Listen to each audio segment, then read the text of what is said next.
And welcome to another episode of More Than Dice, episode 223. I'm Gonzo. I'm John. Oh, I'm Bryan. Hi. Yeah, as you notice, Cathys is not here. She is in the chat. Thank you for joining us, Cathys. We miss you. We love you. Bryan is here today because he's going to be talking about some stuff that he works on. Just, you know, he only works on like RPGs and maybe some games, and you know, you've probably never heard of the products that he worked on. You know, G.I. Joe's like it's a very small cartoon. Mighty Morphin Power Rangers, they're, you know, just a small little bit of pop culture. And, you know, Transformers. Nobody likes Transformers anymore. No, I mean, that's just a fade in the wind type thing. No. But before we get to that, let's go ahead and get through our sponsors. Some important thing. You forgot the more important thing. Is he working on My Little Pony? Am I into the answering stages? Not yet. Not yet. Okay. Save that question. Transformers has been redeemed. John, get to it. Yeah.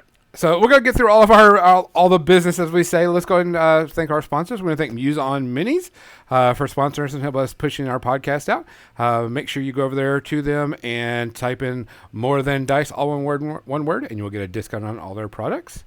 We want to thank Mini Masterworks, where you can get the awesome paint shaker that we have been selling on there pretty much. That's what pretty much everybody's been buying off his store. But you can also use More Than Dice MMW 10, I think is what it is. And you can get some really cool stuff from them. We want to thank Parabellum War Games for sponsoring us also. They can use More Than Dice. You can get a big discount there. By the way, I did a demo of their game this weekend. It was really fun. We want to thank Turbo Dork. We will do another giveaway probably in about 2 weeks for a $50 gift certificate to their store. So go ahead and check them out for your good metallics and color shift paints. And we want to thank Midnight Heroes. Don't forget, he's doing his summer sale right now. You can get 35% off, and you can use our code, More Than Dice, all one word, and you can get like another 15% off, I believe is what it is. So you get almost 50% off on all of his products right now. And he will be releasing more news on his game that he's got coming out. So you'll just have to stay tuned. I think he's going to be releasing that at ReaperCon. Been beta testing that a little for him. John is having a little bit of camera problems for his Transformers, so we can't see what he's doing. Oh, so, did it not go through? No, it did not. Oh. There it is. There it is. So you guys start all over. I'm sorry, bud. Start all over. Nobody saw it. If I have to start over and only do it whenever, you know, the camera's on for my ears, you have to start over with your Transformers. No. Now we mini bong. I mean, it doesn't look like it showed up on the screen anyways. Hey. Yeah, go ahead. Unless we got a big delay. That's a problem. Yeah, it's probably just because since you learned that you have HDMI cables and everything else. It looks like a top-down surgical theater from like Ratchet working on somebody. Like you're literally about ready to be like, and here's where the transformation really goes. Wow. It took all that time just to catch up. Okay. Halfway through. I'm sorry, Captain Mizzy, you're not getting your full 1,000 points reward because John's only showing you half of the transformation. So I'll transform a second one for Captain Mizzy. Okay. So, guys, we want to thank all of our sponsors and everything. We also want to thank you for being on the show, whether you listen to us on an RSS feed, on all the many platforms we're on, or you watch us live on Twitch. It is greatly appreciated. So please take care of yourself. We want to see you again so we can all hang out, play games, drink, and have a good time. John, do we have shoutouts this week? You shared another one of someone I didn't know, but we definitely have James Caan. Correct. James Caan, which was a really interesting character. I read an article where he did an interview with somebody, and he was like, so I heard you don't like interviews. Fuck you. It was pretty much what he was saying. Yeah, he does not like interviews. I saw that article as well. And it was like hilarious. And it was interesting. John had mentioned, and I totally forgot that he was on Alien Nation, which was a great movie. Because he's the fucking lead. But it was pretty good. So good shout outs to him. Very good actor. We have Tony Sicaro, which was on The Sopranos. He played Polly Walnut or Polly Nuts, or was it Polly Walnuts? Hey, I never Walnuts? watched this. I never watched The Sopranos, so Yeah, I did, and he was a very good, mobster style person. So, He was awesome. He did a Yeah. great job. Yeah, his haircut, the hair they had him, that was the hair that my grandfather had. So it was like it just fit so well, the hairstyle that they had him wear. And then we have, I'm not going to try to, the Yu-Gi-Oh creator, I guess, passed away, and Shinzo Abe also passed away. They have to give me one more meow for the whole night there, Vliger. How much meow do we have? That's funny. You have a meow rating. Oh, they always do. I always try to force them away from it. Okay, so now I'm on for the entire cast wearing ears. So we have a new shout out for them. Yeah, the Japanese former prime minister. What else? True. I think that was all of our shout outs.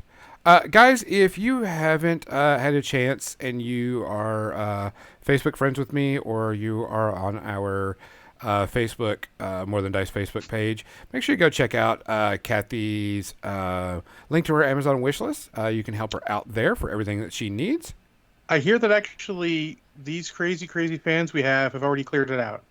They've actually cleared it out. I think we're on our third list so far. Oh, holy crap, you mad people. Yeah. We love you. It's We awesome. love you so much. And I know Lynn Stahl has created a video to kind of like push it out. And if you don't cry at that, you don't have a heart. So I haven't seen that, and now I will not, because I will weep like a child. So go over there, help Cathy out. Well, maybe she can get back on the podcast as soon as we can, but she is not allowed to come back on until she is feeling much better. If I have to, I will go out and rip her cables out, and so she can't try to get back on. We won't call her on Skype until she's ready. So, other than that, guys, please take care of yourself. Always listen to your body. Always wash your hands. Wear a mask when you're out. Cases are up. My new job, I have to deal with CDC reports all the time, and make sure that you're keeping an eye on yourself and your health. But before we do all these good cheers, John, what are you drinking tonight? I'm trying something crazy. I had a cherry Coke left, so I put a cherry Coke in. I put some vanilla liqueur in it, and then I put some grenadine to make sort of vanilla cherry Coke. All right. We'll see how that plays. All right. Brian, what you drinking tonight? I am drinking. You need to stop already. I am drinking a quarter cask Lefroy.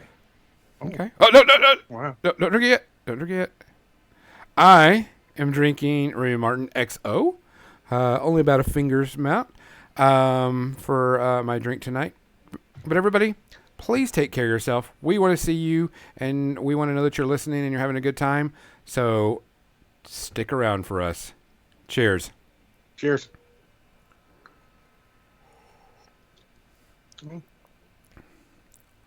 Oh yeah, John went for like 4 or 5 sips out of there. Is it good? Oh, it's good. Oh, I added more sugar content to cherry Coke. Of course, it's fucking good. It sounds like candy. It's actually not quite that bad, but you get the vanilla, you get the grenadine. You don't really get much of the cherry from the cherry Coke originally, but hey. And Brian, would you like to describe your drink? Its notes and flavors and how it rolls on the tongue. It is a very strong Isla, as far as one of the it is an Isla Scotch. So it's very, very peaty. One of my favorites, in fact. And before I am too old to enjoy it, I will go to the distillery. I saw it. They did a tour with a couple of actors, and I saw them there, and I just basically watched sitting at the TV screen like, oh, look at what they're doing. I want to do that. So yeah, no, this is my favorite. I'm a big Scotch drinker, and this is my hands down my favorite. It's the one I keep. It's the one I keep at my desk in the studio for just this, just certain occasions. Everything else is in the bar. I say I'm a My Scotch is Macallan. It's one of my favorite Scotches. It's stupid expensive for the one I want, so I don't get it very often. Macallan 18, it's only about like $300 and some odd dollars a bottle sometimes. I did a Macallan tasting on the cruise I just came back from. Awesome. Yeah, that was a ton of fun, and I bought one of their the Macallan Terra, their 14-year, like you can only get it either there or on a boat. Oddly, it's their travel packages. There was one better, but I actually didn't during the tasting. It was good, but I didn't like it as much, and it was like $100 more for the bottle. So I'm like, I found that we had a pirate themed bar and grill near us that would do flights of rum, and I found that I didn't always like the most expensive rum the most. It's what was it called? Like the Macallan Enigma it's like a 16, but it's double barreled, and the second barrel's in a Spanish like a Spanish like sherry cask. So it was really, really like heavy fruit, and I was again, Isla's are my favorites. I want it to taste like an ashtray. Gotcha. Yeah, fruit flavored whiskeys are my favorite. Gotcha. So you probably would have loved this. It was. Yeah, I get a lot of apple ones. It just didn't speak to me. Oh, fair. So, guys, as you notice, Cathys is not here, so we were talking about this gentleman's games for like the last 3 or 4 episodes, and I was like, you know what? I know that gentleman. I think I can get him on to talk about his stuff. I mean, he doesn't like to talk anyway. It's not like he has his own Twitch channel, right? I don't have my own Twitch. I have my own YouTube. Oh, so what's your YouTube? Tales from a Professional Nerd. Yep. So if I can just celebrated my 150th official episode. Nice. There's actually like 159 because there's a handful of like weird bonus episodes that got thrown in there, but like the numbered episodes I go on once a week. Yeah. And doing it for almost 3 years now. Yeah, I actually was kind of laughing because I was working on our SoundCloud files, and while we're actually on episode 223, we have over 600 episodes in there because we have all of our RPG streams and everybody else that's under the More Than Dice banner. And I was like, man, we got a lot of crap on this channel. Got a lot of content. Think about it, Guns, when someone asks me how long I've been podcasting, and I'm like, more than a decade? I don't fucking know. So we brought you on, Bryan, because one, I've known about your games for a while, and we've been Facebook friends. And I've recently picked up Power Rangers, and I read through it, and we'd been discussing it. And John had got the G.I. Joe. We're all waiting for Transformers and We stuff. got the fancy version. Oh yeah, Of course, I have the fancy version. I don't even have the fancy version.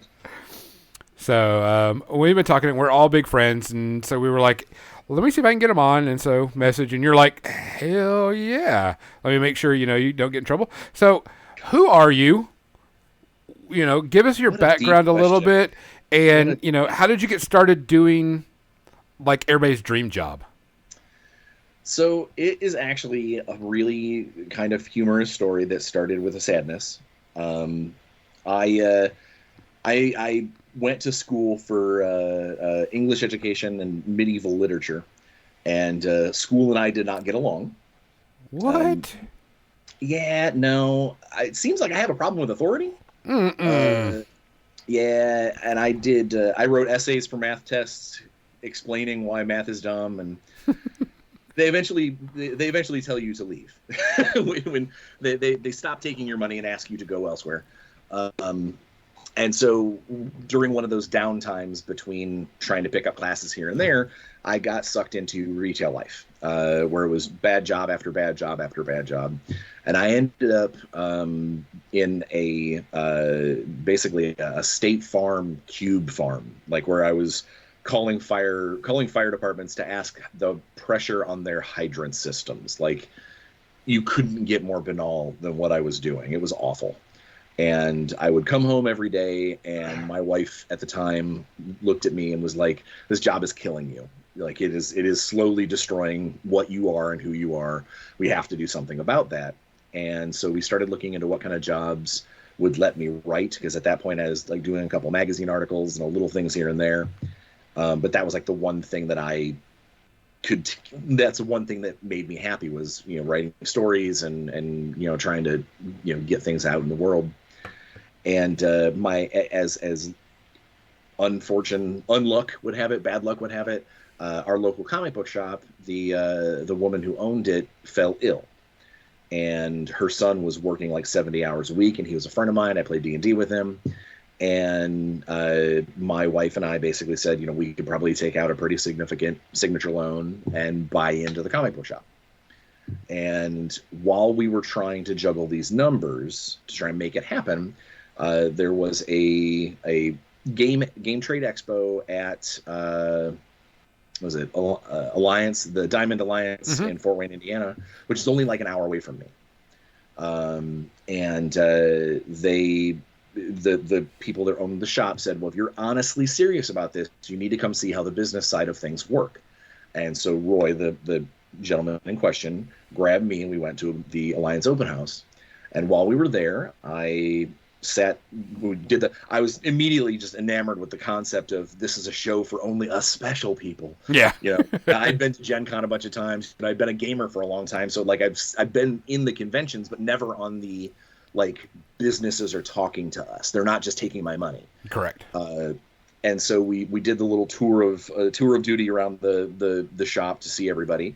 And there was one particular booth that had a couple of like D&D 3.5 sort of splat books, and they were demoing this new skirmish miniatures game that was going to be out. They were going to put it out the next year. Like, they were unpainted minis. There was cards, like, it was like Xeroxed index cards were stats, and then they were testing this game out. And I sat and I played it with a couple of the guys, and I immediately was like, this is a really, really tight system. This is a really good game.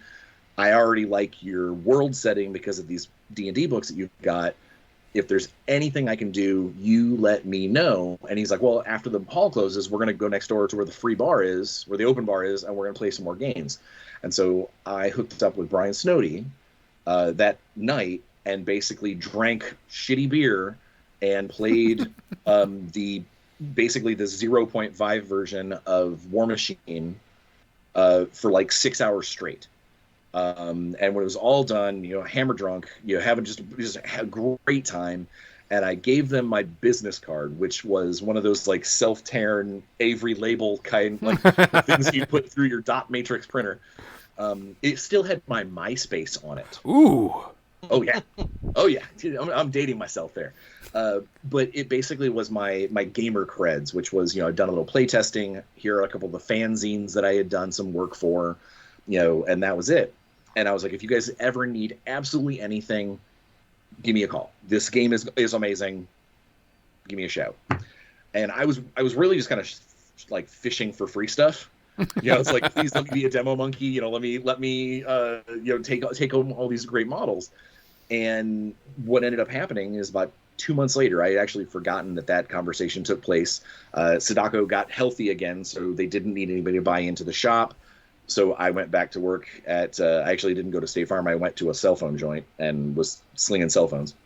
And I got a phone call out of the blue from Matt Wilson. And he goes, hey, it says here you've done some writing. It just so happens that our writer just walked out on us. We would like you to do a test piece. And I said, all right, cool. And so I wrote this little story up, little 2,000 word, kind of short blurb. And my wife at the time, I gave Sarah she was my editor. She did all, she was the extra set of eyes. And so she looked at it, and there was a character in that story that being the post World of Darkness edgelord that I was, I had murdered off this little goblin. And she was like, but he was so cool. Why did you kill him? And I was like, because it's dark and grisly. And she was like, well, he should live. He's too cute to die. You need to make him live. And I was like, but how? He gets hit in the face with a cannon. Like, and she's like, well, have him like check his watch, or like he like ties his shoe or whatever. And so I changed the end of the story to make him live because he was just too lucky to, too ignorant and too lucky to die. And I turned in the story, and like 48 hours later, Matt got back to me and goes, we love it. You definitely have the chops. You know the world. we absolutely adore, how did you come up with this character? And that ended up actually being, if you recognize that piece of art, that is Reinhold, the original Gobber from War Machine Prime, that he ended up being the goblin that I saved because my ex-wife asked me to save him. He was supposed to get murdered horribly. And that character is actually the one that Matt said, this is the tone that we want. We want this for our game. And goes, do you think you can do 70,000 words by August? And I said, absolutely. I don't know what that means, but yes, whatever it's going to be. And that ended up being the first War Machine Prime. That ended up being doing the first War Machine Prime. We won 3 Origins Awards for it the following summer, and that was it. That I knew that's what I wanted to do for the rest of my days. Is I wanted to make fiction and develop rules and be part of this industry. And it was only cemented more when the first time I walked into a game store and in the back people were playing a game that I helped with and having a deep philosophical debate about the motivations of a character that I created. How old were you when you pretty much switched careers? That was 2002. It came out in 2003, so the 22, 20. I'm hard with math. Math is not my strong suit unless I'm designing. I was born in 77. I'm 44 now, so I was about a little over 20 years ago. Okay. And actually, almost exactly 20 years ago. Again, math. This is why we have playtesters, folks.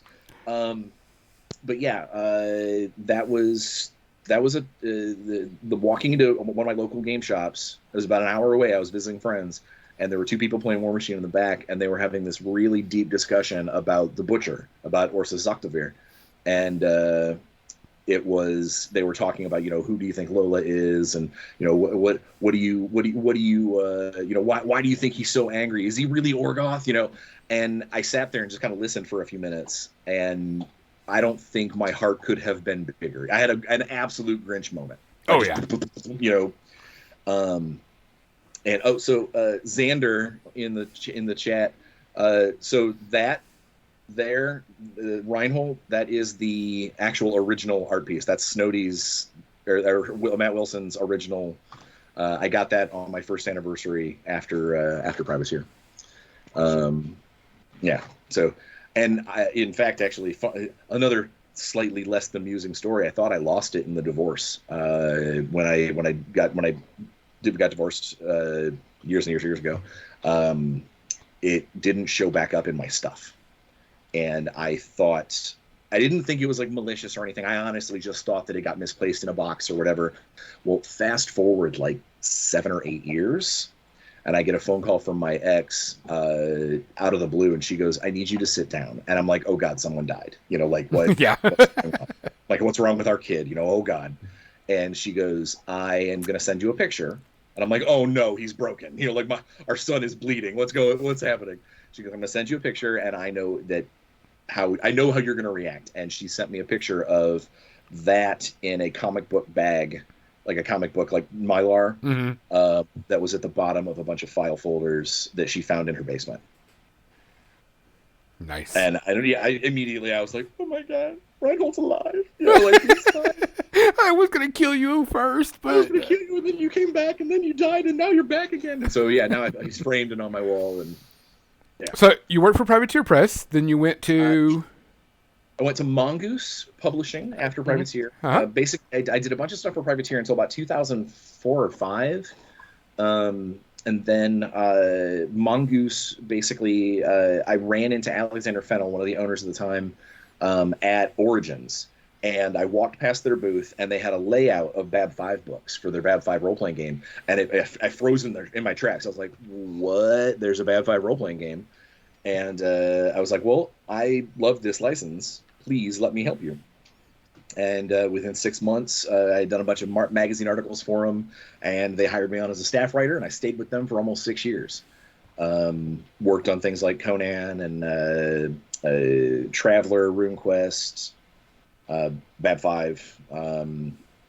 Worked with the Starship Troopers license, which recently there's a bunch of people that have been talking about it recently. There's one of the Facebook groups. There's a Facebook group that deals with just old dead games, and they're painting a bunch of Starship Troopers minis. And I'm like, first off, where are you finding those? Like, those haven't existed in a decade. Like, it's cool though. Wow. Yeah. And then I left Mongoose kind of abruptly. They did a bunch of downsizing, and I went to freelance. I was freelance for a little while, and then I went to work with Cool Mini or Not before they became CMON. Yep. They were still Cool Mini or Not. I worked with them. Good save. Hey, no problem. Although apparently now it's actually come on, that's how they pronounce it in their press releases and stuff. I think I pronounce it fuckwits. Come on, I would not be where I'm at without them. Fair, but I have a lot of problems with what they do. Fair enough. But yeah, I worked for them for a couple of years, and then I left and was freelance for a couple of years, and then they called me and brought me back on. And when they brought me back on, that was probably the biggest leap in my career, because they specifically brought me back on to take over 2 of their legacy miniature games, the Wrath of Kings and Dark Age. I should not let you talk to my buddy Marshall, who loves Dark Age. That was my baby for almost 3 years. I did everything from the designing the story to working with the artists to make the minis. That was easily the best part of my career before where I'm currently at. Yeah, he's a huge fan. He loves that game. Well, let him know that I won't say I miss it every day, but I would say at least once a week I'll have something pop across my desk, or a Facebook chirp will come up, or something that reminds me how great those years were. It was such a great game, and I'm not even patting myself on the back. I mean, just it was a great community. The fans were amazing, and it was really going places. And that was already a resurrected game.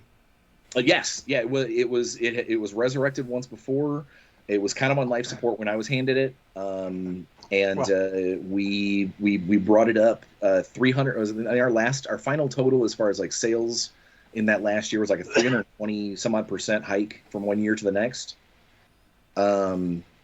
But sadly, when the company, when CMON went public and became a publicly traded company, they have a board of directors to answer to. And when they took a look at that portfolio and saw that legacy mini games were doing less than 2% of what that company did, it was pretty evident that these were not. It would have required a pretty significant amount of influence and manpower to really continue those games. So it slowly kind of dwindled it down, and then that's when I left the company the last time and fell into a super deep depression, started my YouTube channel to try and fight that depression, to give me somebody to talk to, and shortly thereafter, Elisa Teague from Renegade got a hold of me and said, I think I have something that's perfect for you. Are you interested in working on a new role-playing game? And I was like, well, yeah, okay. What are we talking about here? And she goes, well, we have Transformers. I was like, yep, that's do you want to finish your statement, or should I just sign now? Yeah. And she's like, well, we also have Power Rangers and G.I. Joe. And I was like, and it just keeps getting better. Okay. Just small IPs, just small. People, these tiny little I know at least a few. There's this little company we're working with. It's called Hasbro. Yeah, and so I signed on, and then we, the rest is now history. We started the project. I met some of the coolest people that I know now in the industry. That I had never worked with any of them before. I knew Elisa through common friends, but I had never actually worked with her. And now I would count her amongst my closest, definitely closest colleagues, and some of the best people I've ever worked with. Oh, awesome. Well, I know that. So I remember Dark Age, and I remember whenever that whole thing went down, and you were out, and I remember sending messages like, "Man, I'm sorry about that," or one of your posts that you had done, because I was like, because I was starting to get into it, and then it was like, ding. And I was like, dang it. Because I'd gotten some miniatures, and so I had them, and like a friend of mine was like, I still play the game. Oh. And so I was like, oh, well, here, you can have them, since, I'm not going to be able to get anybody around here to do it. So I sent all this stuff to a friend of mine. And he has it. Yeah, I have a box. I used to have all of my Dark Age minis on my like display shelf and stuff. I had to box them up. I couldn't look at them anymore. It made me very sad because most of one army was something that had never been released. Well, the funnier thing is, I actually meant the Dark Age's legacy more than that, because I remember when the Dark Age card game came out. Dark Age has a weird history. Yeah, weird history. It's convoluted, to say the least. Yes, because the card game, all due respect to everyone who worked on it, was not good. I mean, it was pretty. The cards looked awesome. I loved the tarot style size, but it just was not good. We tried so hard, because I ran a game store at that time, and we tried really hard to make it a thing because we loved the art and everything, but it could not become a thing. Oh, I love the miniatures. Some of the models and stuff were just super legit. I was like, these things are cool. These things look fun. And, I got some free books. It was Adepticon whenever they gave us, a starter set and a couple of books in the VIG swag bag. And I was like, this looks pretty cool. Yeah. Yep, something like that. And we were driving home, and I was reading it, and I was like, ooh, Nick, this is an army you would play, because I know his play style and, everything. I was like, this would be the one you were like, ooh, I'm going to have to look into getting it. And I was like, yeah. And then all of a sudden, and it started, oh, here you go, John. Love you. Well, Marshall still hopes against hope that it comes back, because I believe, remember correctly, the guy who created owns the IP. He just can't get it going again, from what I understand. So technically CMON still owns the license. The issue is that before IP law is how it currently is, where they actually fragment things out in contracts, there is Gerald Brom was the original artist that created most of the art, like 90% of the art, up until about 2017. That's when we started hiring other artists to really kind of fill in. Brom did all of that, and he owns a significant chunk of the license. David Doust, one of the board members and one of the leads over at CMON, one of the guys who started Cool Mini or Not back in the day, owns a significant chunk of that. And then on top of all of that, CMON as a company owns a bunch of the production rights of it. So there's a lot of licensing weirdness. So there's been several times where people have been like, they've asked me, and I'm like, dude, I just ran the game. I have no idea about the legal behind it. They're like, well, who do you think I would talk to? And I'm like, not me. It needs to be somebody else, somebody that was higher on the food chain when I was part of that food chain. And everything that I've always heard is that basically all three of those moving parts would need to agree to make that happen. And David Doust lives in Singapore. He runs the Asian side of CMON. Brom still is an artist, and he's amazing, but I don't know if he gives. I don't even know if he cares about the license. I've only talked to the gentleman like twice, and both times it was awesome. It was great, but it was very much, it had nothing to do with business. It was all just, I love your art. And then CMON obviously would have to put a price tag or whatever on it.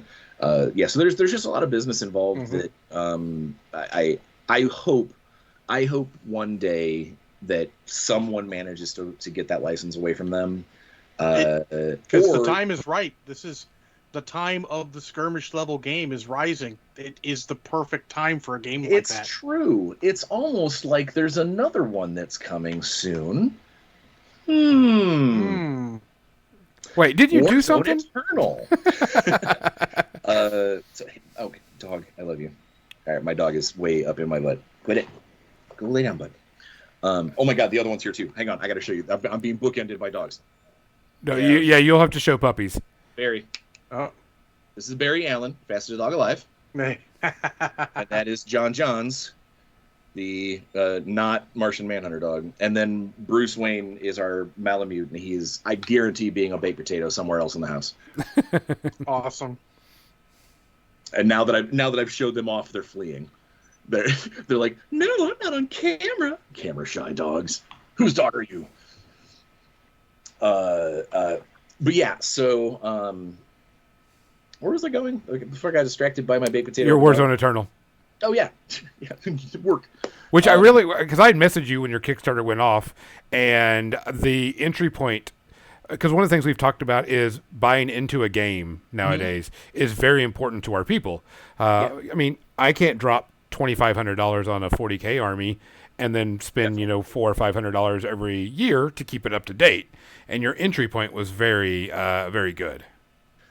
So basically, about 2 years ago, like right at the beginning of when COVID was kind of just sort of becoming. There's this thing that might be keeping people in their house. A gentleman by the name of Alex over at Resnova Games, who was a huge fan of Dark Age, reached out to me and goes, I was a huge fan of Dark Age, and I now have in my possession the license for the Mutant Chronicles / Warzone that license. Around. And he goes, I want you to design the new rule for it. I want you to design the new game. And I said, yes. The new game. I will do this. That will happen. And so we started working really hard to make the new game. We put together the new rules and everything. And then we had a Kickstarter that started really strong. And then in the first week, it just went, like it was worse, the worst drop off that we'd seen in a long time. We did fund within 23 hours. But there was some question as to whether or not the funding level that we were reaching was going to be enough to actually get the game into stores and not just basically go, here, everybody, here's your boxes. Sorry that we can't do anything else. And the license owner and Resnova, and I was not involved in that decision-making process, but I definitely was kind of ear on the wall, like one of those, okay, I'd like to hear how this is going down. I had nothing at risk other than my rules just don't ever make it out. And the license company said, we think, if you want to kind of pause, retool it, and give it another shot with the better option, let's do that. And so Alex wrote a very well written sort of, I don't want to say apology, but it was more of a, hey guys, this is where we're at. I know that we funded, we were hoping to do better. We want to be honest with you guys. If it goes right now, we might not make it to a wave 2. We really want to make sure that this game happens and continues to happen.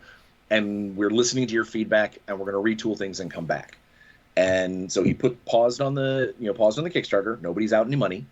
And basically within hopefully, I don't know, the next 6, 8, 9 months, give or take, it'll be back out on Kickstarter, retooled with a lot of the feedback we got from a customer survey, minus the one guy who sent the same thing 5 times, and it was not helpful advice. It was basically almost like gamer version of death threats 5 times during his consumer review thing. And we're like, we're not, this isn't, no, you're no, thank you. File 13, that shit. Yep. But everybody else that we have, most of the stuff we got back, definitely the stuff from the Discord channel, was very positive. Considering how negative so many people were being during the Kickstarter. Well, keep in mind, there was a version not that long before it that came out to a lot of hype and then just fell off the radar. That would be Warzone Resurrection. Yep. I have a book somewhere my local store gave me so I could write slow grow league rules for. I wish. So I actually didn't. I'm not trying to besmirch anybody. I didn't know that they existed until they were done. I knew about Protos. I knew about the company because I actually tried to get in on their AVP game. Mm-hmm. I actually did follow them a little bit, but I didn't know that there was another version of Warzone until after it had already come and gone. Yeah, it just sort of came out, and I was they had a local store that was there, and I'm like, well, crap, like, John, you gonna play? I'm like, well, can I use my old Warzone models? They're like, what old Warzone models? And I'm like, I still have old metal Warzone models. I still have old metal Warzone models. That was like the first big competitor to 40K. Like we played the crap. We used those models for Imperial Guardsmen and what have you for a ton of stuff for a while. That was actually why, besides my history with Dark Age, that was actually why Alex got in touch with me, because on one of my weekly Tales from a Professional Nerd podcasts that you can see on the YouTubes, but besides, I had mentioned a bunch of old games that I used to play, and one of the old games that I had mentioned was Target Games' Warzone back in the 90s. And so he actually reached out. He was like, "You already know the world. You used to play." And I was like, "Absolutely, I love that game. It's what replaced 40K for me for a good 4 or 5 years." And so that's why we went back into it with such fervor to try and make this game into what it was, or what it can be. And for the Dark Age fans, there is no question that I've made this is a spiritual successor of that rule set. Cool. People will see several similarities. They'll be like, okay, I see how that works, which is also funny because the original Dark Age rules, half of that design team were the ones that made the original Warzone. So it all comes full circle. Like we're extremely incestuous and nepotistic society of designers. So no, that's cool. But we should probably talk about role-playing games. Oh yeah, I'm sorry. You'll need to actually tell me to shut up. I was like, I have not met a microphone I don't love. No, it's fine. That's awesome. No, this is really good because this also gives more history about you and stuff and everything. But we definitely want to get into the small IP that you've been working on because you and I briefly talked about it on our phone call, and I'm not a huge Mighty Morphin Power Ranger fan because that was after my time pretty much, Okay. Of everything. Although I know about it and my kids that I taught in school were into it and everything. And I was like, okay, this is kind of cool. Ninjas, cool. Giant monsters, cool. Giant robots, cool. And of course, G.I. Joe was my time frame, Greatest American Hero, G.I. Joe, Knowing is Half the Battle, etc., etc. Captain Mizzy is linking all your links to your channels and your stuff, by the way, so in case you see that. Thank you, Mizzy. And so we all got together, and John bought G.I. Joe, I bought Power Rangers, and I also bought Transformers. Yeah, I'm waiting on Transformers. I haven't pre-ordered it because I don't know where I'm going to pick it up from. Because sometimes whenever I go to a game store, I'm like, oh, I need to spend money on these people, and I'll go. Which one have you bought ponies? Neither yet, but did you work on ponies? So not exactly. Okay. I was one of the leads that designed the Essence 20 system. So there was a team of the same system. Awesome. Well, there was a team of about 11 of us that basically got together in our first digital room when Elisa got everybody together and said, okay, here we go. We're going to split up into sub teams to start working on the licenses, but collectively we made the system. Awesome. And it was myself, TJ Storm, Hollywood stunt actor, played Godzilla once, played a Predator once. He's amazing. I love him to death. It was me, Elisa, and TJ. We did Power Rangers first.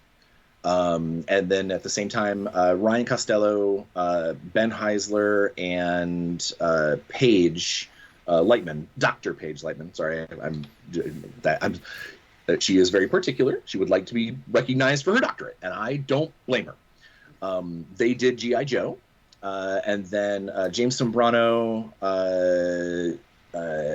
Eddie Webb, and Gabe Hicks did the Transformers book, the initial pass, and then Ryan and I, when we were done with our stuff, we jumped in to help finish out that book. Awesome. But collectively, we made Essence 20. Now, My Little Pony, I had already moved on to starting to do the giant adventure arcs and the source books for the other licenses when Pony fell onto the schedule. I know Ryan Costello worked on Ponies, and I know Trivia Fox worked on it. I think there was at least one other person in that team, but I was not part of the Pony exclusive stuff. But it does use our same skeleton for Essence 20. Can you give us a quick rundown of what the Essence 20 system is? The elevator, how it works. So the best thing that I have been if there was a byline for Essence 20 is that Essence 20 is not a toolbox, it's a toy box. We give you everything that we want you to be able to play with, and it is up to you to figure out exactly how you want to use it. It's I don't want to say rules light, because there are other games out there that use that term, and you read it and go, okay. It is more about a flexibility between player and GM. The system is a D20 based system, hence Essence 20. You have four Essence scores. You have Strength, Speed, Smarts, and Social. And each point in those gives you a point in the associated skills that are attached to it, barring special rules, obviously. There's always exceptions, but every exception, every rule. Yeah. And the way that the skills work is for every skill point you put in there, you start off with a D2, goes up to a D4, D6, D8, D10, and D12. That's when you've got the skill maxed out. And you add that roll, your skill die, to a D20 roll to determine what you're doing. There's just a difficulty number. So like if a really hard, generally speaking, something that's like really tough is going to be like 25, and arduous level stuff like almost epic is going to be 30. Where it's really, really hard to get to something like that. But one of the others you can do with your skill points is you can spend it to specialize in a skill. So targeting is a skill. That is just, I get to shoot stuff with this. But if I want to be particularly good with, we'll say, I'm Optimus Prime and I want to be really good with my ion cannon, I could specialize in ion cannon, and I might have a D10, but instead, when it's time for me to make that shot, I roll my D20, and instead of just rolling the D10 for my skill, because I'm specialized in it, I roll my D10, D8, D6, D4, and D2, and take the highest result of any of those skill dice. So it gives you a better chance of, it doesn't give you an astronomically high number, you still only top out at 32, but it gives you that opportunity to hopefully do better on the average. And if any of those skill dice, except for the D2, is showing its maximum number, that's a critical hit. So it gives you a much better option. You have a more chance for critting. You get generally higher scores if you're specialized, but if you specialized, it means you didn't increase your die number. And then during the game, there are different like special abilities, different instances that can either give you not advantage, sorry, that's D20, give you edge, which gives you roll 2D20 and take the best, or snag, which is 2D20, take the worst, or you can get dice shifts up and down. So if something is particularly easy and you have a D4, your GM can say, this is a pretty simple task, let's give you a dice shift up to a D6. Or maybe you're currently on fire and you're trying to help somebody. I'm going to give that a shift down from a D4 to a D2. And there's a whole ladder that you can actually eventually dice shift your way up into something that it auto succeeds, or dice shift down where it auto fails. Because I actually, one of my least favorite parts of D20 is the fact that should the dice cooperate in a particular way, is that 50 monkeys doing Shakespeare thing, is that one peasant, that one rat, that one rabbit could kill a great worm red dragon if the dice happen to fall that way. And I hate that. It does not make a lick of sense. There should be a point where you go, no, the rabbit needs a howitzer. And that's that's the whole dicing up and down sort of thing. Is you are utterly unskilled and you're the worst, and you try to do something that's I can't run a CRISPR genetic machine. If I went down to Eli and tried to run one, I would just end up making freaky mutants all day long. I just don't know how to do that. And so there should be a point where that happens. One thing that we're talking about is, of course, Power Rangers. You see the TV show, and it's, the campy, cheesy, and people are playing in, what's the name of the town? Angel Grove. Angel Grove and stuff. See, it and depends on which season you're talking about. Correct, but yeah.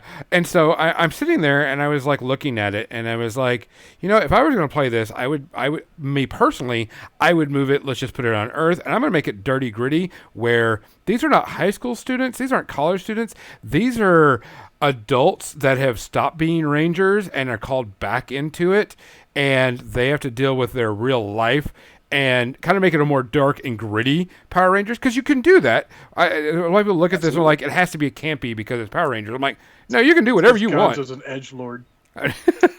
There's a really cool YouTube video. I've linked to it once or twice before. It's got it's got a Starbuck from Battlestar in it. It's got James Vanderbeek in it. It's actually got, but it's about a 15-minute long video. It's a good one. Is an R-rated Power Rangers alternate universe. Yep. And it is rad. Yeah. If someone looked at me and said, "Your game, could you run that?" Absolutely, you could. You don't have to, but you absolutely can. Just to pat some Essence 20 stuff, because our first 3 licenses were all cartoon licenses, Saturday morning licenses, that kind of thing. Yep. When you run out of health in Essence 20, you do not die. You fall into the defeated state, and it is up to the GM to determine what the defeated state is. So in a game where you're playing, you've decided to play that gritty, no, the G.I. Joes aren't using red and blue lasers, they're shooting bullets at each other. Then you could say, you tell your players at the beginning, defeated means dead. You've taken a bullet, you're done. Whereas you playing Transformers, defeated generally means, for one of the roles in Transformers, defeated, you can actually stave off defeated by losing a limb. You can specifically choose to, at that last minute, get your arm blown off instead and keep fighting. In Power Rangers, you get knocked out of your morphing shell and knocked unconscious. Yep, you turn it back into human. Yeah, so it's up to the GM. This is what I meant by it's a flexible toy box. It's up to the GM to determine kind of what some of these things are. We've made rules for it, but you get to choose just how deep that goes and when you apply certain things. Yeah. I put a link to the that particular video you were talking about in the chat. Oh, very cool. It's one of my favorites because I remember it. One of the things you and I were talking about, and we talked about the Essence system being in every. Whoa, your screen got a little crazy. My screen shows Cathys now. Cathys. Yeah, we have some issues with internet, is what it is. So I was talking to you about some stuff, and one of the things I saw was that all the licenses were the same, but you could technically play a G.I. Joe, My Little Pony, Transformers, Power Ranger game all at the same time. Absolutely. That was the reason why our team was so big.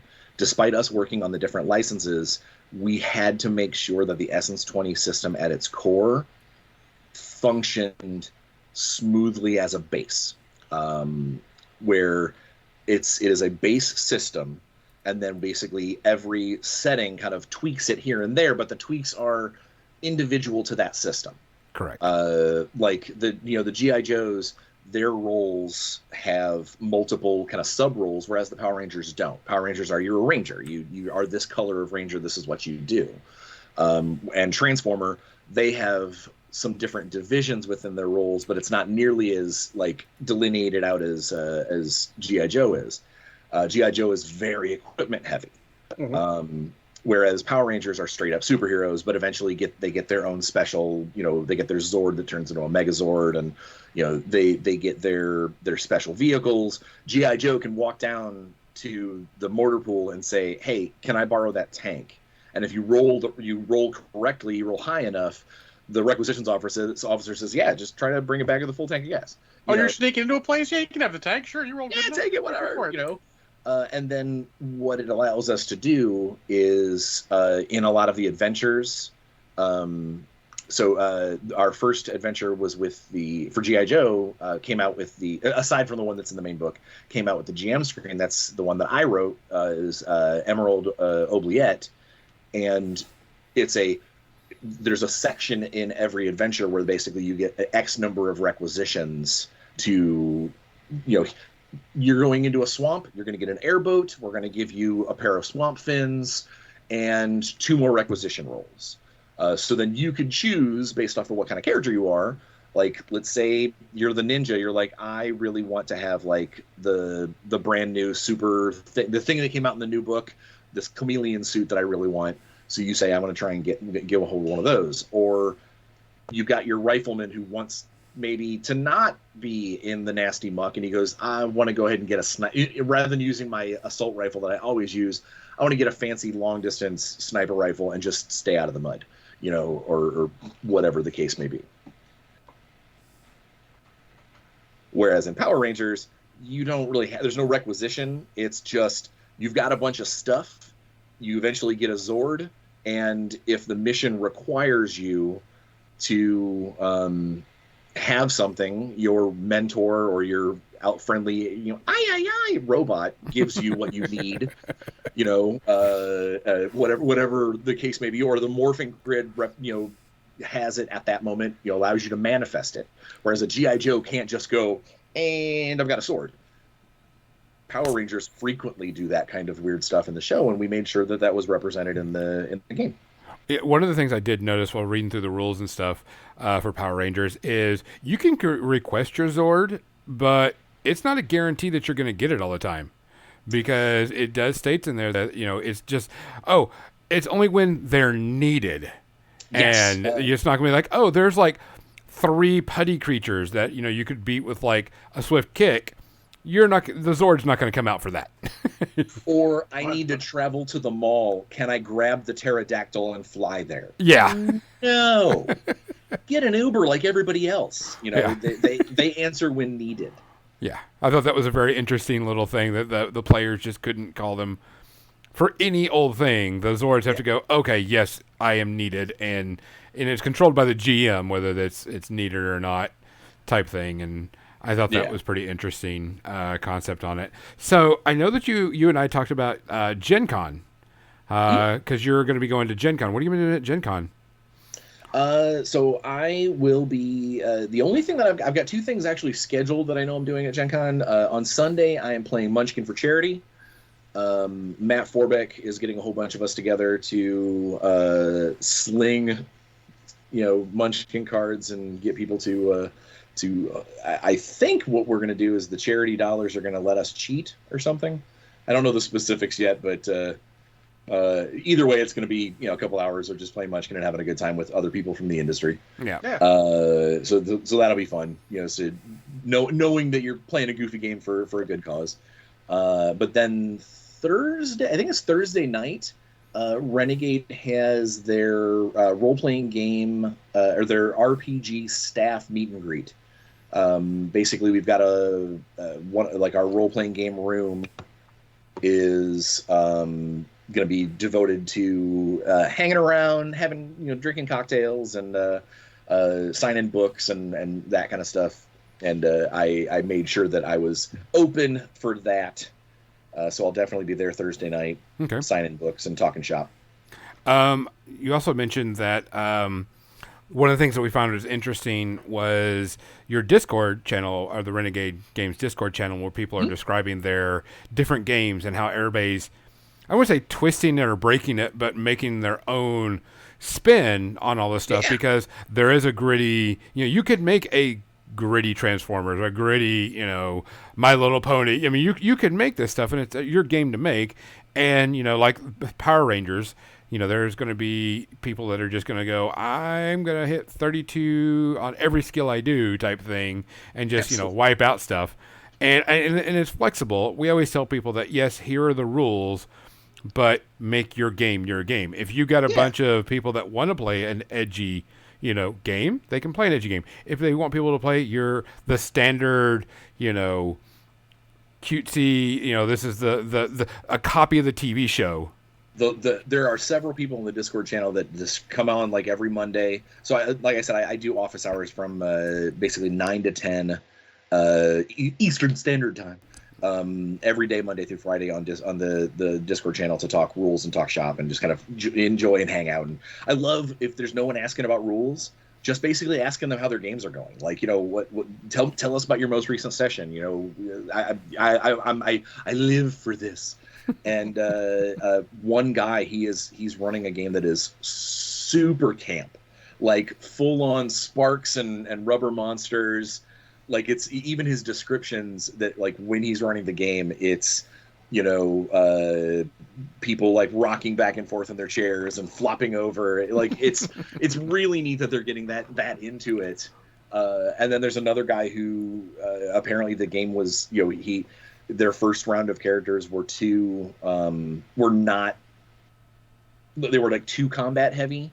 So he kind of amped it up a little bit on them and added a couple of house rules to make things ridiculously hard. And so now they're on the back foot, and it's just, I love to hear those, the different interpretations of things. And there's also, I learn a lot from, we learn a lot from playtesters, but we also learn a lot from the players.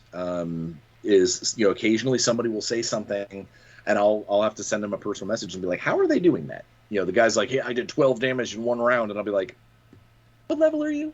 4th? Yeah, that seems, something's amiss. Either we missed something or you missed something. And I'll ask how that works. And, we'll figure it out. And if it's something that needs errated or whatnot, I'll jot it down and then I'll talk to the team on Slack and we'll get the errata updated. Well, I mean, that makes a really good point, because a lot of people, they'll give developers a lot of shit. Why didn't you see this? Why didn't you find this? And you're like, you can't find everything, and players can find things because they have the time to find all that stuff. Yeah. And they're looking for that type of stuff. They're looking to break the system and see where they can break it, type thing. And so it always cracks me up when people yell at developers for that. And I'm like, you got to understand, they're not concentrating on that one rule, on that one thing for everything. They're concentrating on everything and trying to find a good product. And if you find that, yeah, it's going to get errated. I mean, prime example, War Machine and Hordes.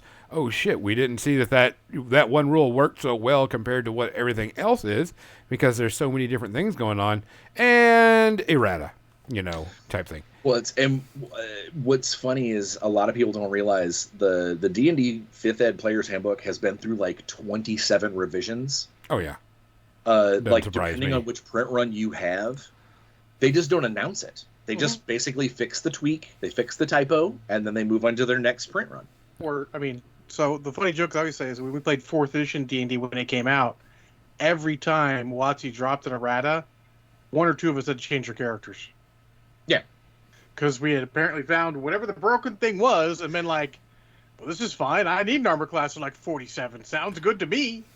Like, no, you can't have that. Like, every time I'm like, all right, hold on. Let me change that feat to something else because it doesn't work like we wanted.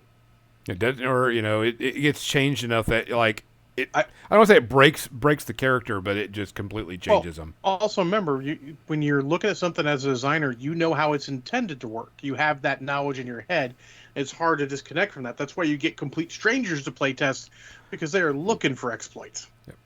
Well, and not to it's no secret. It's been out a long time. The Power Rangers book, when it came out initially, there were a lot of problems. The system worked, but there were a lot of things that people were finding in the book that were terminology differences. It refers to one thing one way and then one thing another way and another later in the book. And, all the threats used a different stat block system than what we had originally intended, and there was just a lot of little things. And it came in those first like 48 hours of when the PDF PDF pre-release launched. We got so many comments and so many things kind of bombarding us that we knew something was wrong. Like this, like one of those, we busted our ass on this book. It can't have had, and we've been playing it. Like, we've been playtesting it our own, and we didn't have all these issues.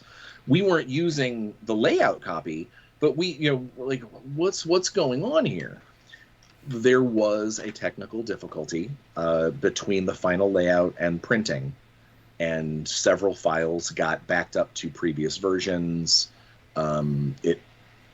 There was a mistake. So someone somewhere made a mistake in the digital food chain, and it went to press that way. And a lot of that stuff has been since recorded and fixed. And when the reprint happens, it will be repaired. I've written a gigantic errata that says, this and this and this, and I'm constantly updating it when something else is found that we're like, oh shit, that shouldn't have been that way. And it's really hard to look at a fan base, especially a rare rabid fan base, like the Power Rangers community, and look at them and say, it's not our fault. Some of the things were our fault. Some of the things we honestly just didn't catch, or in our playtests, it didn't come down that way. And now that the game is out in the wild, it did come down in a different way for someone else. And we were like, oh shit, okay, maybe it does need tweaking. Maybe it does need a different, when we were doing it, we knew what it was supposed to be. Like you said, we knew that this was supposed to be this way. And we were just gonna, it'll get fixed from here till then. And it didn't. And now it is. Now it's being fixed. Just like the G.I. Joe book, when it came out, a lot of people were like, man, this is so much cleaner than the Power Rangers book. Well, it had 3 months longer in development, cleanup, editing than we had, because, again, there's a licensor as well that we have to keep happy as far as when things get released. There are dates that we have to meet, even as a company who owns the product. And then, Transformers is heavily delayed, but it's done. Just, please, printer, be magic. Shipping and printing has been a nightmare in this industry for the last year. Oh yeah. I know plenty of people that are like, I'd kickstarted some stuff, years ago or whatever, and it was like, we're sorry guys, we can't. I'm like, and you got to cut people slack. The printing and shipping right now is horrible for the industry. It's a garbage fire. Yeah, especially printing, because paper is an issue. The other thing about the Power Rangers game is you got to realize some people, this might have been their first role-playing game since D&D.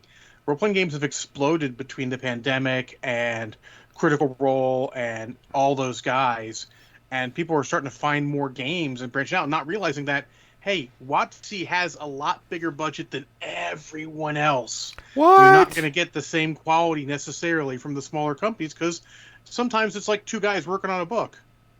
And they need to understand that. I looked at your Discord. It looks like you guys are really interactive. You've got a good, solid Discord community, looks like there. And I call them my Discord Rangers. There's the every day there's like 4 or 5 of them that are there like clockwork every single day. We chit chat. We talk about their games, and occasionally I'll do if I'm feeling particularly froggy, I like to do it on Fridays. I'll do like a little trivia.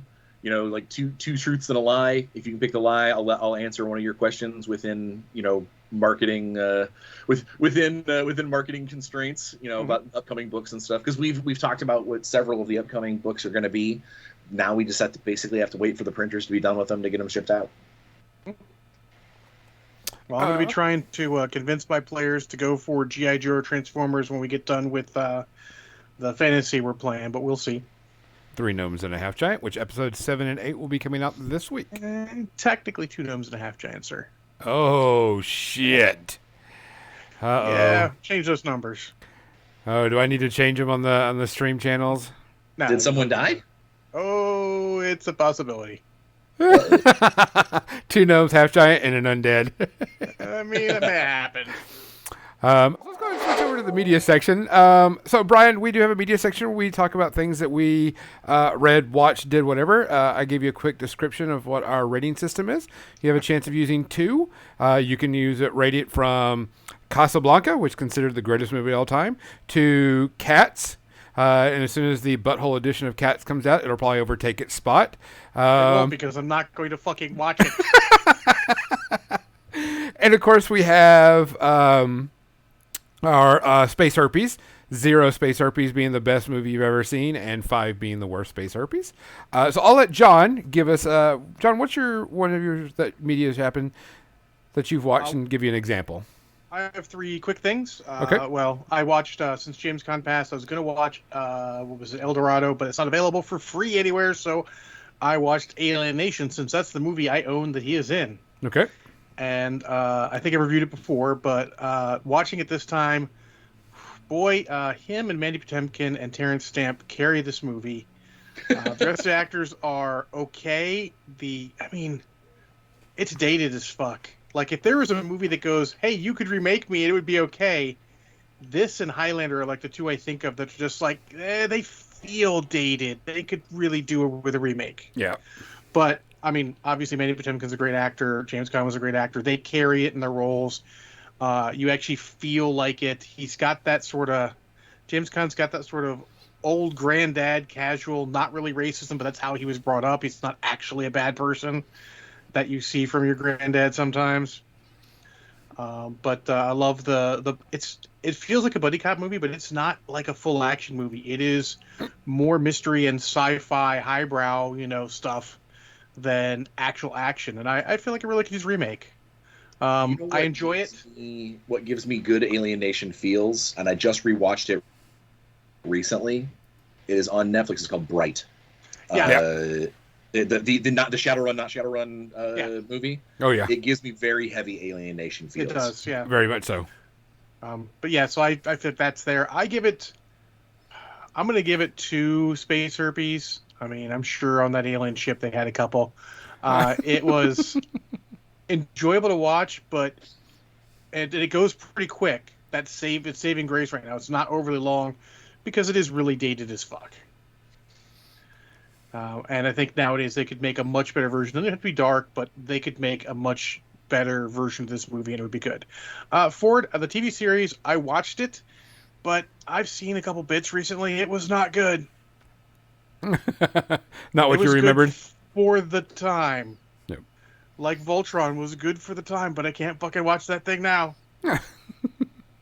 So, Brian, what do you got? Give us one of yours.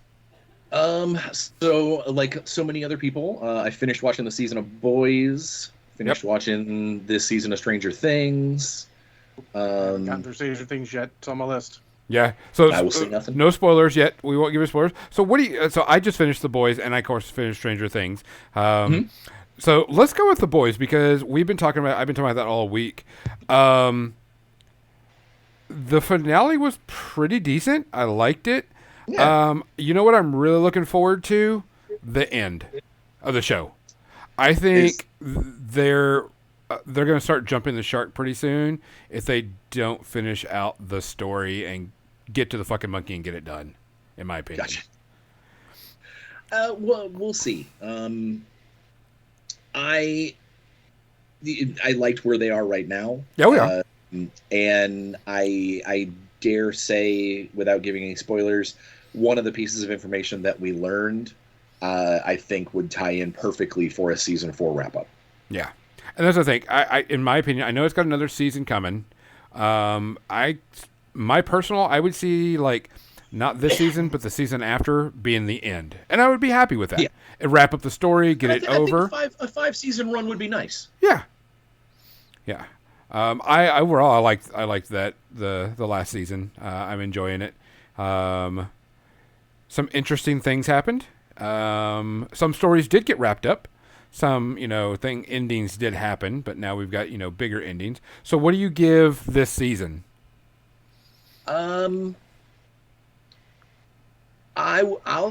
This season I really loved last season. Like a lot. This season, I will give it 2 space herpes. Not bad. It's definitely on the nicer side of things. I don't know. I think I'm kind of over 8-episode seasons. I kind of want more out of my seasons. Things are too short. Disney Plus is doing that a bunch, where it's like 8 episodes, 6 episodes, where they're not. And yeah, I understand that that's still like 2 feature-length movies worth of footage. Yeah. But if you're going to write something like a series, I kind of want at least 10 episodes. 8 feels funky. I wish they would get because I agree that it doesn't always feel right. I wish they would go to the BBC style, where the season is exactly as long as it needs to be, no more, no less. Get the filler out, tell the story. If you need a filler to something later, do it. But if you need 7 episodes, do 7. If you need 9, do 9. If you only need 5, do 5, and then work on the next one. I could see that. Yeah. Okay. Because the problem with more is some of those more, like Obi-Wan, just felt an episode or two too long. They definitely had filler in there a little bit. They could have made that story a little more concise. I really liked it. Okay. But I can see what you mean. There was definitely a couple of episodes where I was like, we spent some time on a ship, you know. Yeah. There were some going places episodes. Yep. Gonzo, what do you give The Voice? I'm pretty much him. I'm going to rank it down a little bit 1 to about like a 1.5 to 1, because I enjoyed it. But I'm like him. I'm like, because you're an edgelord. I'm an edgelord. But there was some stuff, and I think it's hilarious that they put the warning, like, nobody should watch this shit because this shit's bad. Nobody should be. They're straight up. They're like, if you have sensibilities, they're gonna be dashed on the ground and stomped. Like, oh yeah, this is not what this is for. Yeah, sir, I watched animes in the 90s. You cannot offend me with that. But no, I give it about the same thing, about 1.5 though. And then I did go see a movie. Oh yeah, as well. Spoiler free. Spoiler free. I did go see Thor 4: The Thorning. Love and Chunder. It was a movie, and the soundtrack was amazing. Michael Giacchino, of course, was amazing. If I could judge just the soundtrack, I would say zero space herpes. That is a Casablanca soundtrack. I listened to that on Apple Music yesterday, and 0. And I was pleasantly surprised with Christian Bale's Gore the God Butcher. I did not think he was going to be remotely any good. I went in going, this is going to be a terrible character that we're going to see for a few minutes, and I was really impressed. They did a really, really good job with him. They did a great job with the Black Blade, or the Necro Sword. His effects, without tying in storylines that Marvel doesn't want to tie to that character because Sony owns Venom. I think that they did an amazing job, and he was a shining moment in that movie.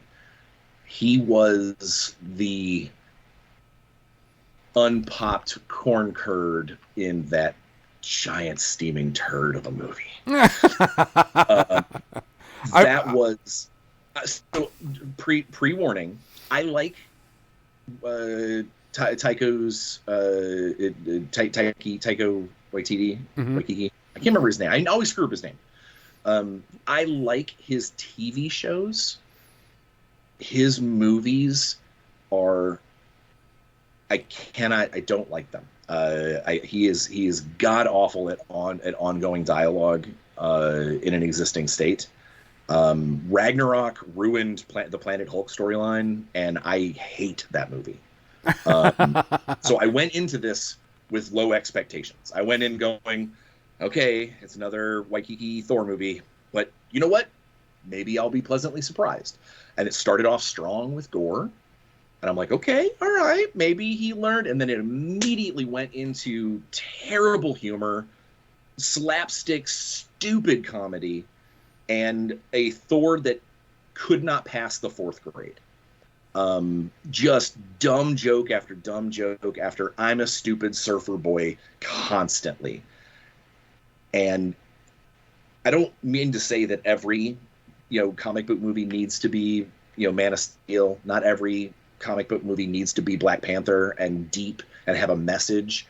Does not.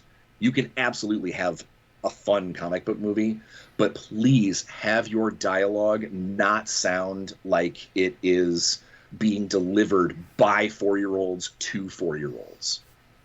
Captain Mizzy has a quick question for you because this has come up before. Did you watch Our Flag Means Death? I haven't yet. It's on my list. I didn't want to get into that argument already. I'm not. I want to. I just haven't seen it yet. So. I don't have an opinion on it. Okay. So I'm gonna go with one of mine. Give us your rating. Yes. Yeah. Oh. God. How many space herpes? Is there a way to have advanced space herpes?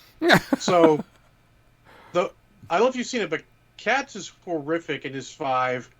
There is a knockoff called Atlantic Rim that's a 5, and it is fuck awful. I'm gonna Barbarella is 5. Like, we used to call the Turkish Star Wars a 5, but we've had to revise it because Turkish Star Wars is not that bad. I'm gonna give it 4 space herpes with a side of Iron Man 3. Because I like Iron Man 3. Well, so I have my own movie rating system, and it is the Iron Man 3 scale. And that is how many times would I watch this movie in a row before I go back and watch Iron Man 3 again.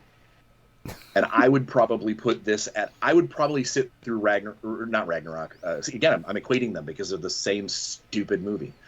I would probably watch this one more time before I'd watch Iron Man 3 again.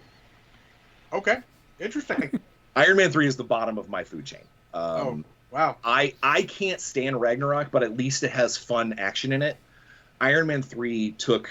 I'm going to rant on a different direction. Hey, it took 2 subpar Iron Man villains and smashed them into one lesser Iron Man villain. Like, they literally took something and said, these 2 things aren't great, and we're going to make them worse. And then they were like, there's this extra character that we're going to have, but he's not really the character you think he is, and he's going to be worse too. Every reveal in that movie is just a punch to the dick. It is over and over and over again. As a comic book fan, they're like, hey, remember that thing that you loved? Okay, all right, now, we were kidding. Here's this cool idea. Okay, now one last... It's an abusive relationship. It is apologizing and then slapping you again. Ragnarok just starts dumb and stays dumb. Sorry. No, you're fine. I don't get to uncork like this very often. No, normally I gotta keep my mouth shut. I'm not gonna judge someone for ranting on something. Trust me. Interesting. It's good to know where you stand on certain movies because I know Iron Man 3 is generally not super popular. I am a fan. Do I think it's the best Iron Man movie? No. God, no. I thought I misheard you, and I thought you said, I think it's the best Iron Man movie. And I was like, I mean, the first one is obviously the best Iron Man movie. Oh, yeah. But I think Iron Man's best judged as a series because it's more about... the stuff that happens is as important as Tony Stark's growth, and I think that's the most important thing of that series. But that's neither here nor there. Except it gets undone between movies. A little bit. It gets undone off screen. The next time you see Tony, he's back in the armor talking to Jarvis. Like, yep. It's right back. He's flying with the group going, hey, remember that thing we did in the last movie? Shh, don't talk about that. Don't talk about the $10 It's almost like the billion Iron Man fireworks movies show. are like separate. Sort of like the first Hulk is kind of separate, and the second Hulk too. But anyways. But it's good to know. I mean, there's a lot of Marvel movies. They can't all be hits for everyone. Oh yeah, no. Well, and there's a few of them that because I actually love the Edward Norton Hulk. I think that's a great flick. It's a sleeper. It is way better than people give it credit for. Yeah. I was sad when he got replaced. I think that Mark Ruffalo does an admirable job. Mm-hmm. But I also think the reason why Mark Ruffalo is not getting where he's going is because they just keep boning Hulk over and over again, and that's just a licensing thing. Oh, yeah. That's because they can't give him justice. They just can't because someone else owns him. Also, I don't feel like you can make a good Hulk movie. I mean, a really good Hulk movie in the Marvel style that they're doing, MCU style, because there's nowhere growth for him to go. They did all his growth all screen already, you know? Yeah. They set him too much as a force in nature and not so much as a character. You know, Bruce Banner's a character. The Hulk, not a character. Yeah. So, anyways. Gonzo? So I decided to watch a TV series. It's on Hulu, so Brian, you can jump into it. And I saw the little picture of it, and someone posted an article about it.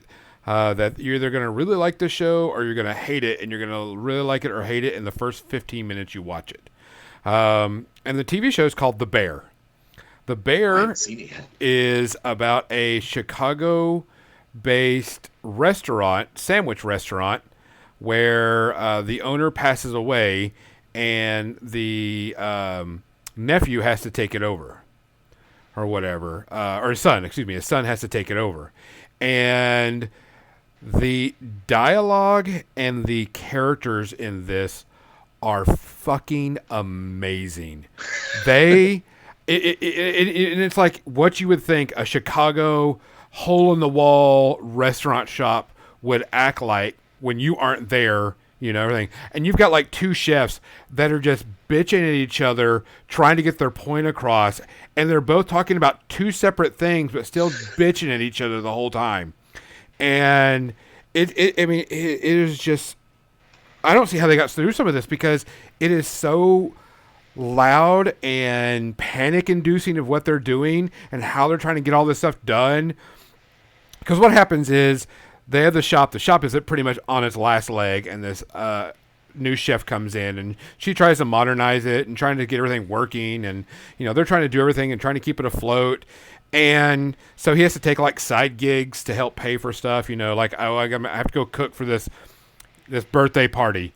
And so him and his, cousin go off to go work at this birthday party. So she gets to run the entire shop by herself while they go attend this birthday party. And there's a problem with some of the things that happens. I'm not going to spoil it because I laughed my fucking ass off when you find out what happened at the birthday party. But it's only shot in like 3 or so places. But it is just very solid written. All the characters are very, very good. You feel for each character there because they're like, don't tell me to fucking cook, you bitch. And they're like, you just call me a bitch? She's like, yeah, I called you a bitch. Love you too, bitch. And they go off and, and do their stuff. But I mean, it's just the cast has great energy and everybody fits together. And it's just like, they're about to shoot each other. You just wait for somebody to just like cap and, shoot. But I mean, it is very solid. They're only about 25 minutes, 30 minutes an episode, and they're like maybe 10 episodes or something like that, 8 or 10. It's Matty Matheson's in that, isn't he? I think so. Because I follow him. I am a foodie. I do a lot of cooking and stuff as well, and he's one of the chefs that I follow. Yeah, I mean, it was very solid. I really enjoyed it. And you really don't get to know what the whole story is until the very end. So they keep teasing a little bit at a time to keep you in.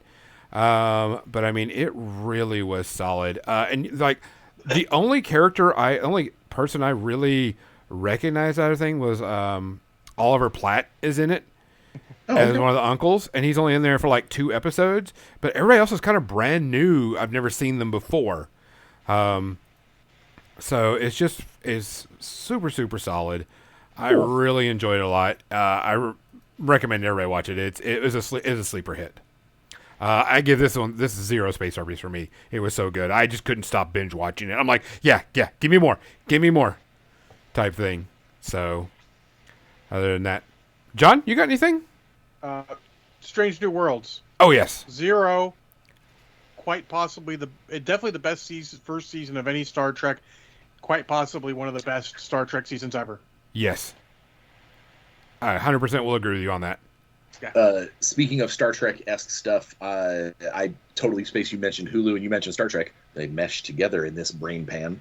The Orville season 3 is fantastic. See, I couldn't get into it because it was less comedy and more serious.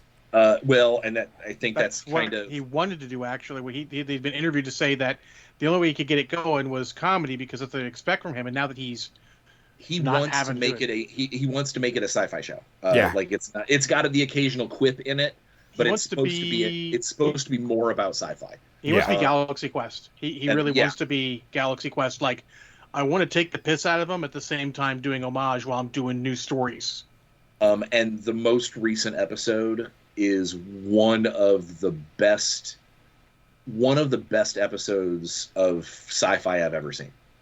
Yeah, I heard his last one was pretty gut wrenching. The one before it was very topical. It was very like, this episode is about a current topic that everybody is talking about. Mm-hmm. The one that just came out is literally some of the best written sci-fi that I've ever. There is a conversation that happens. There's a very real human moment that when it happened, it did not I was expecting it to go one way, just as a writer, as a fan, this is what they're going to do. And they totally didn't. They stuck to what the characters would do, not what the story needed, and it hit me like a ton of bricks. Like I kind of, when the show was done and there was this, kind of like that deep breath afterwards of that happened. Like I kept waiting for something else to kind of unplug the tension, and it just never unplugged. Like they were like, no, this is something that they have to deal with, and this is something that they did. And I'm like, wow, that's great. Like I Seth MacFarlane, like I loved him as a comedian anyway, as a creator and a comedian, but this season of The Orville there's a couple of episodes that are they're okay. Like I'm like, oh, okay, there's a few world building episodes. Mm-hmm. But there is definitely a couple of episodes that are just phenomenal. And the one that just came out was definitely it for me so far. Cool. 0 space openings. Awesome. One thing I did mention before because we're running a little bit over, but it's okay because we were having a great time. Netflix put out a movie called The Sea Beast.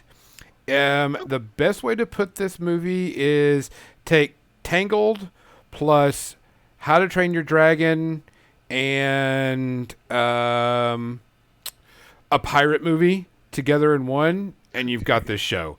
Definitely, it's got a little kid feel to it. A little bit. Some of the stuff could be a little bit scary for some of the stuff that happens. Some little edgy type stuff that happens, but nothing bad as a kid show. But very cool animation, very fun, very solid. Everybody's now looking. It's a sleeper hit because nobody heard about it. Nobody knew it was coming out. And it just popped up on Netflix. And so now people are doing merchandise for it of all the creatures and the casts and everything that's going on. It's DreamWorks, isn't it? I can't remember who did it. It's because it's the same people who did How to Train Your Dragon, I think. Let me see. I don't remember. I don't know who did it. Don't know. It does feel like it. It's a Netflix film. Okay. Oh wow. Okay. So, but I mean, it did really well. Carl Urban does a voice in it. Jared Harris. There's just a bunch of different people in there that does it, and it was a really fun show, very solid. I would give it Moana and Big Hero 6 is kind of some other people kind of describe it as, but I'd give it like a 1. There's a little bit of things you're just like, okay, and you can see all the plot from a mile away, but I mean, you don't care because it's a fun kids movie, cartoon type thing. So I enjoyed it a lot. Anybody else? Nah, anything else I have to wait. Yeah, I've got 1 or 2 that I can wait, but they're more of this ending season. I wanted to get the cool ones out. 0.5 in blue. Bryan, we really appreciate you coming on. We think it's amazing. You're always welcome to come on the show. When Transformers hits finally, you want to come and pimp that, and we can talk about Transformers? Absolutely. Yeah, I think we're really cool. I am very happy with that. In fact, actually, I just got done 2 of the source books that will come out immediately after. Well, I shouldn't say immediately. The 2 following source books after the GM screen for Transformers are both penned by yours truly. So cool. I've got.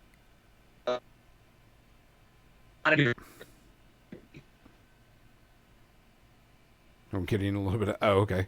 Oh, did I freeze? Yeah, you froze for a second. It's okay. Fuck Skype. Fuck Skype. And fuck cancer. Fuck cancer. 100% fuck cancer. So when is Transformers going to be hitting us? So right now I know the website still says Q4. But I guess if it shows up early, it'll show up early. It just depends on when it comes back from the printer. Okay. It's that whole thing of there are certain things that like I read in the marketing channel on corporate, and I look at that and go, that's got to be good news. But it doesn't necessarily mean that it's good news or bad news. It's just news. So I've learned to just kind of follow what they say, because for all I know, there's another container ship, being hijacked by, South Australian carnivorous snails. So it's It's a thing that happens. Apparently. When John and I pick it up, because I'm definitely going to pick it up, and of course John's going to pick it up, we'll get our read-throughs. Yeah. We'll get our read-throughs, and then we'll have you on, and we can talk about it.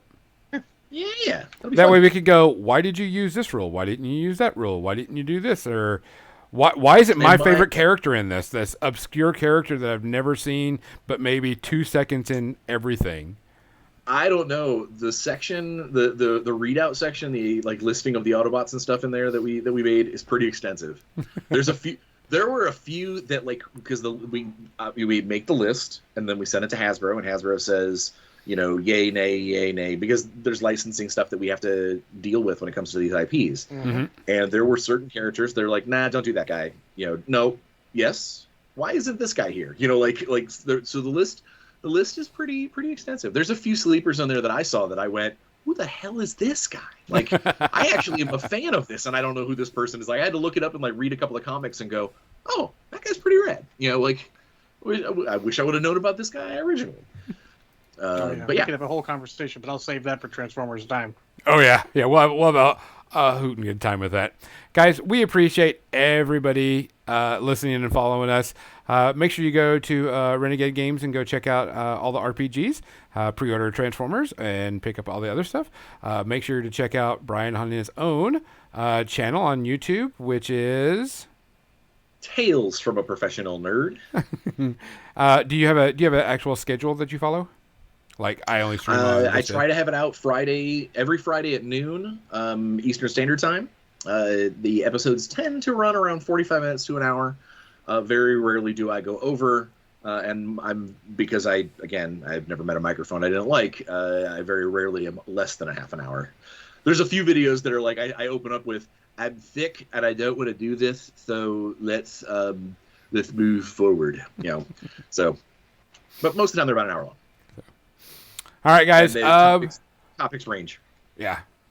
We're going to send y'all off to Ricky is Not a Ferret. Looks like he's playing some games. He's also trying to get his 300 subs so he can start taking donations and all that stuff. So go over there, give him a follow, even if you don't care for what he does, because you're helping out a friend.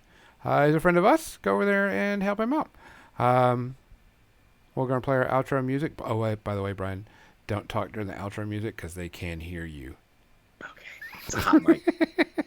We are hot mic'd. Please take care of yourself. Please look after each other. If you see something going wrong, stand up and say something about it. For More Than Dice, I'm Gonzo. I'm John. I'm Brian. Good night. Dun, dun, dun, dun. Here comes that raid, folks. Stick around. I finished that drink in record time. Oh, yeah, you downed that quite quickly. It's good. Yeah, of course, it's liquor. A sober John is a weird John. I'm actually stone cold sober still. And what were